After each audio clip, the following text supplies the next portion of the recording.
Obviously, second time around, we're getting ready to go play them, and going into their place after the first time we played them. They've had some time here. I'm sure they're going to be really ready, and they're shooting the ball extremely well.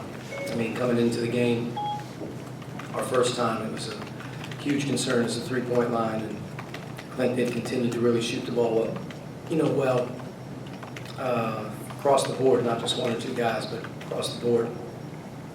And clearly that Caleb Wesson is still, a huge presence. So, to me, Ohio State's a terrific team. They're like everyone else going through the Big Ten, and as it all shakes out, I'm sure they'll be there right at the end, and we know we're in for one heck of a challenge.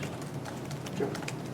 How much better do you feel about the matchup with Wesson? Just how well you guys were able to defend him, Jerome? I don't feel very good right now. It's one of our big concerns right now is our interior defense. Here recently, especially in our last two games, our interior defense has been non-existent, and it's resulted in a lot of fouls. Our opponents right now are shooting, making more free throws than we've even attempted in the last few games, which is, one of the things that we've done well all year up until about the last week or so.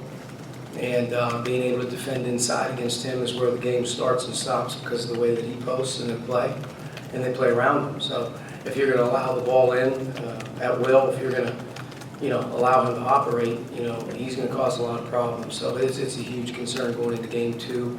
I thought in game one we did a really good job of playing as hard as we could. Battling. You're never going to be perfect against him. He's still got, I think, 7 twos off in the game. His deal is, you have to be ready to defend the three-point line too, because he can impact the three-point line as much as anything. And in our game, I thought they really utilized him, especially in the second half, with the, picking and popping and doing some things on the perimeter as much as anything. But, he's a handful. Sort of a loaded question, but Jerome had been playing well in different ways for you guys. Is maybe not having him Wednesday almost indicative of how well he's been playing, that you didn't have that option to turn to give you something different, a different matchup, a different offensive option, a different rebounding guy? Well, you combine that with Race Thompson's and not being available, it crushed our depth, especially early when we got some fouls. And, we had to play 3 guards at times, which doesn't happen for us quite a bit. And that's a little unorthodox. We played some lineups that we weren't used to. But Jerome not being available due to being sick on game day, in particular right before the game, and then Race continuing to be out, it really shrinks your your forward and your front court rotation when you get fouls. And like I said before, we're fouling right now way too much, and it's put some pressure on some other guys to play longer minutes and more minutes. And the other night I thought it stood out a lot. Not as much defensively, but offensively, our consistency and being able to have chemistry out there at least. At times we played with lineups that don't play together a lot or hadn't played together a lot, and it messes some things up for sure. But you have to adjust. You have to adjust on the fly. And as we go in here to Saturday, again, hopefully we'll have Jerome back. I think he's feeling a little bit better. He practiced yesterday, but he's been playing well, and we've made a commitment to sort of working those guys in there. And Jerome's minutes are important for us right now. Coach, DJ Carton announcing that he's stepping away from the game for a while. How does that change things for your backcourt and the game Saturday, and also are those kind of conversations that you have with your team about mental health and wellness?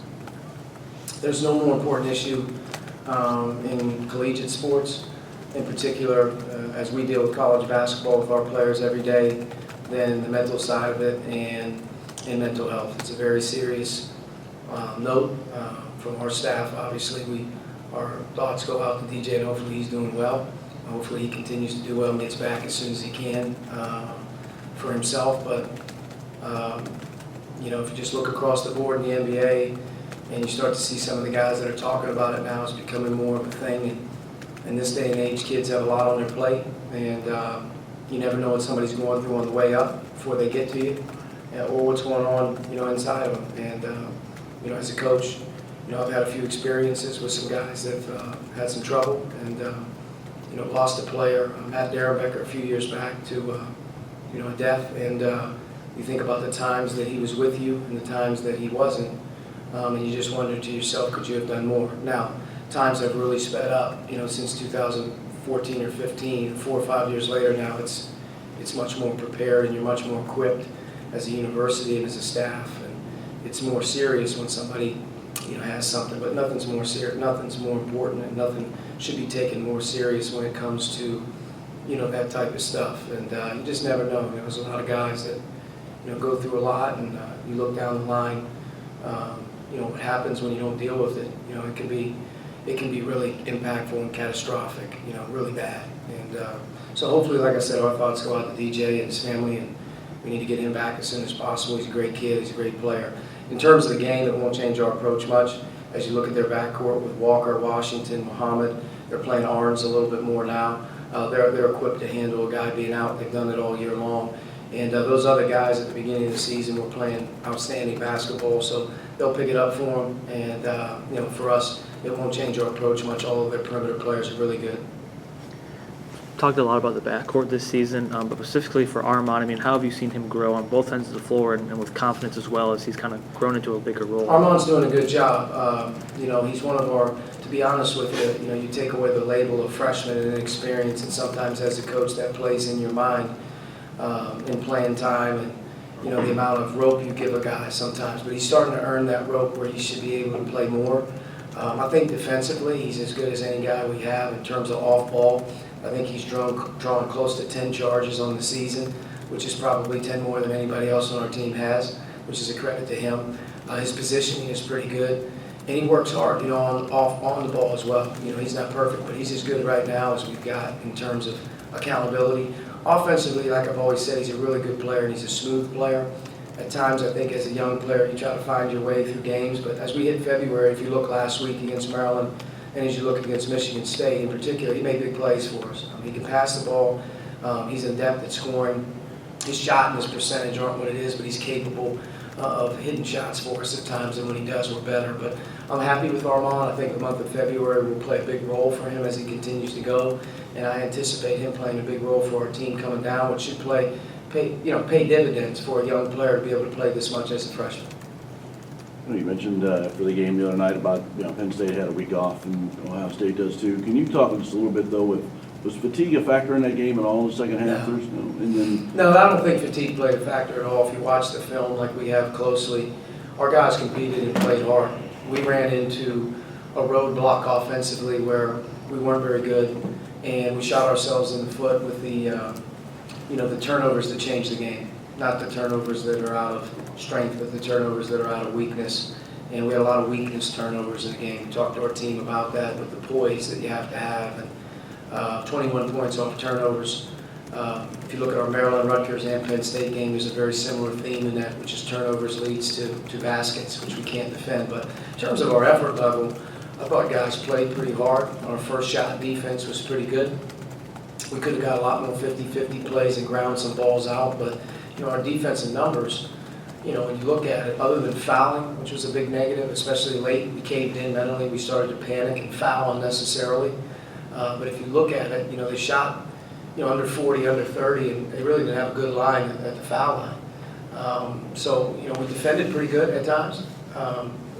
We didn't convert. We just weren't able to convert all game long in transition, and we definitely couldn't convert in half court. And once the turnovers in the second half started to play a bigger role in the transition defense, where they started to go down the other end, the game got away from us a little bit, right around the 8-6 minute mark. But I didn't feel that fatigue was a factor. I thought our guys, were there and ready, and didn't play particularly well, especially at certain times offensively. But defensively at times we did some good things. We got some stops, and especially in the early part of the first half, we were able to get 2 or 3 straight stops. I think we missed maybe 2 or 3 layups in a row and then turned it over 3 times in the first 4 minutes.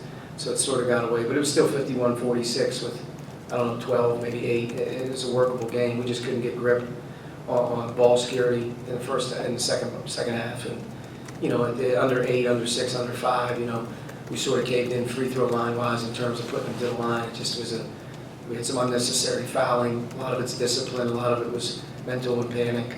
That things weren't going real well, and we have more poise than that. And Saturday's got to be in attack mode. You're not going to be able to go in there and play against those guys in terms of the way they're going to be ready to play. We've already played them once, and you're not going to be able to play that way on the road and be successful anywhere, but let alone as we go into Saturday, we have to be a lot sharper and a lot tougher. Okay, next question, Kevin.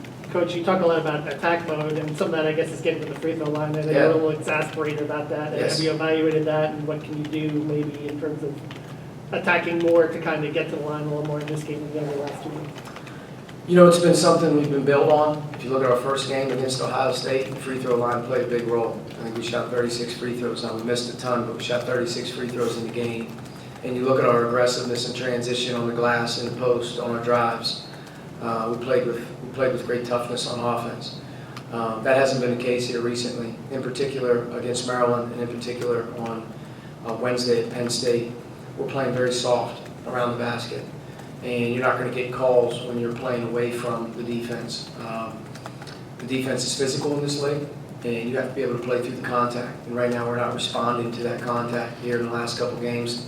And the free throw line is what it is. The aggressive team is going to get to the line. Penn State did it the other day, and we've typically been that team, but we weren't here recently. And I think just in talking to our players, watching film with them, and talking about what we've got going on in and around the basket, there's way too many possessions of fading away. There's way too many possessions right now of playing away from the rim, not playing in the front. And you know, in transition in particular, you know, our post presence and our ability to get the ball down the floor isn't as good. So although we scored against Maryland, we were very efficient offensively. The free throw line plays a big factor in our team's success, and here recently I think we have a lot to do with it. It's not the officiating. It's our inability right now to play through the contact and be aggressive and consistently continue to come at it the way that we need to. And if we don't, you know, again, this will be the tale of two games. You know, Ohio State's going inside the big Caleb there. They're an aggressive driving team. They're good in transition. They really spread you out. And the free throw line plays a huge role for us. And here recently we're losing that battle. All right, Coach, thank you. Yeah, thanks.